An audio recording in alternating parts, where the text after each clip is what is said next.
Hey, today is just a quick update on these Canada West 2832s. These are the lace-to-toe model from the Moorby line.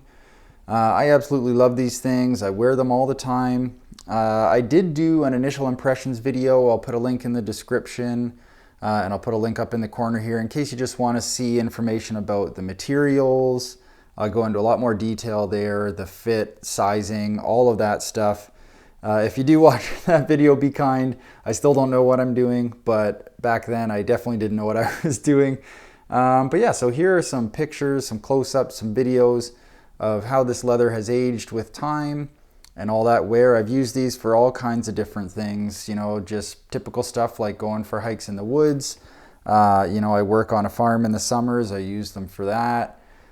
Day-to-day dad stuff like taking kids to hockey and going to the park, all that kind of stuff, and they've just held up incredibly well. You know, the quality of the construction, the quality of the materials is all very top notch. This is just to show you what they're looking like after close to 2 years of regular wear. The leather is super tough. It started off really rigid, so I knew it was going to be very durable. You can see how well it's broken in around the ankles and where the flex point is in the forefoot, but it still does have some rigidity to it. So it's a really hardy, really hard wearing leather. It's developed some really nice depth and character, which can be subtle because it's a darker brown tone, but there's definitely more pull-up than I was expecting. And I'm really liking how it's looking with wear and all those different brown tones that you can see. I've conditioned them twice, once with Smith's Leather Balm, once with Canadian Bee Seal. Both do really well to help put some moisture back into the leather and also maintain that kind of waxy hand that it has. The outsole is holding up really well.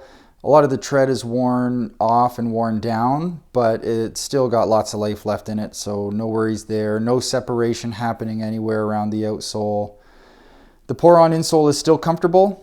I'm always worried it's going to collapse over time and lose some of that support, but so far this is doing really well, which I'm going to be talking about it in the near future. I've got a pair of Thursday boots being resold with a pour-on insole, and I have some suspicions about whether it's the pour-on insole or some of those layers below.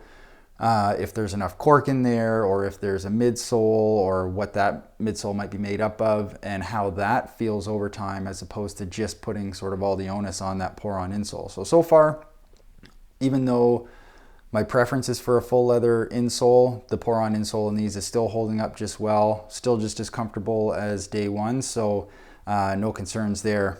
Again, this is just an update on how these boots are looking after a couple years.